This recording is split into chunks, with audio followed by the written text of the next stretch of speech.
Charles Chedevilles um, can be some of the best mouthpieces ever made. Um, Ralph McLean played one for his career in Philadelphia Orchestra, and obviously many others have. This belonged to a major player, and it's very hard to make out the script. Charles Chedeville Paris. You can very easily make out the CC with the artistic facing. And there's no number on this, and it's a 1-in-1 line blank.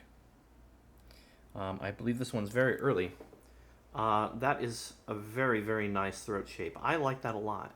It feels very modern, very focused, but still very free. This one is not original, but the facing is very, very apt and very similar to what Charles would have put on. Very nice baffle. This one really does play great. This one, you can far more easily see. Steel ebonite, Charles Chedevilles. But this stamp is actually a very shallow stamp. Charles Chedevilles Paris.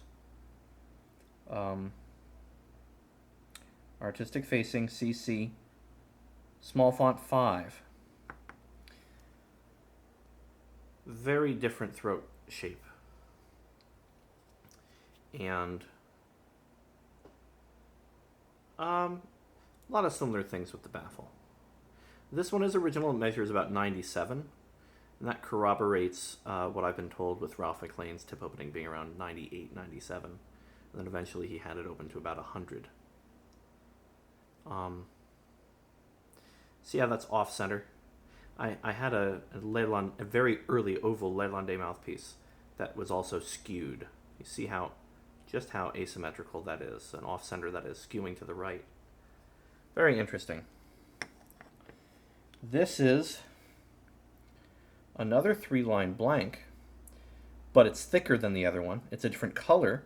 The lines are closer together, and the stamp is not quite as faint. Also steel ebonite. Also CC and 5. The 5 is in a different placement. The other one, the 5 was out there. Third, completely different throat shape. I do like that throat shape, though. It's a little square, but it works for me. Little difference in the baffle. There's more going on with the tip. The rest of the floor looks pretty good, at least within relation to how different the throat shape is. All of these have a very similar exit bore. This one is original and it measures about 100. Does not play similar to this other 3-line, thinner blank.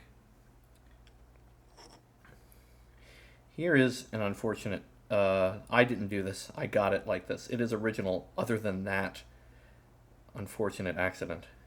This is a 1-in-1 line, like the first one. This has a browner color, the first one has a slightly greener color. Hard to make out, artistic facing. CC stamp, no number. Same kind of blank as the first one, different throat shape.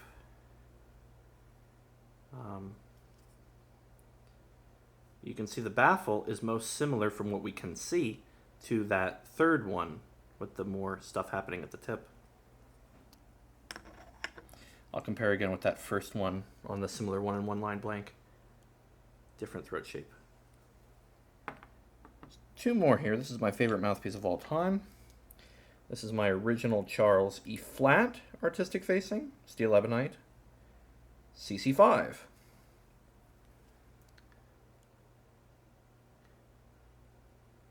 I love that throat shape. It's most similar to the first one. And that baffle is just so smooth and so easy. You see, most of these baffles don't look too radically different. Last Charles is a Charles Henri. Hard to make out, but there's the H shed. But in a different font, there's a C before it. No other markings. So both Chedevilles worked on this one. And that is the most symmetrical H of all of these, but it's very similar to the first one and very similar to the E flat. With a little bit more of a deeper and yet higher baffle at that very end, more similar to Henri Ched. So this is the most unique baffle of all of these, for sure. But still elements of Charles. What I find very interesting is the Charles artistic-facing alto and tenor mouthpieces I have a similar personality. And of course that wonderful E-flat Charles, which is just perfect. But all these B-flat pieces, they have different throat shapes, different facings, but there is a similar focus and smooth, brilliant projection that is unmistakable of Charles Chedeville.